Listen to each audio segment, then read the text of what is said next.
previous versions of Mastercam, the chain direction was not indicated when using the window, polygon, vector, and area selection methods.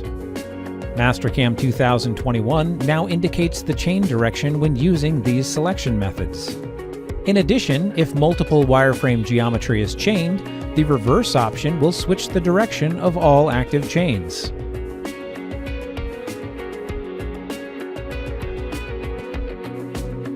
When using C-plane mode, Mastercam now highlights and allows you to select only the entities parallel to the active C-plane.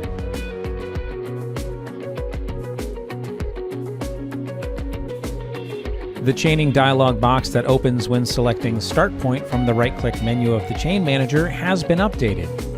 The controls are now consistent with the wireframe chaining dialog box. For more information on enhancements to Mastercam 2021, be sure to visit whatsnew.mastercam.com.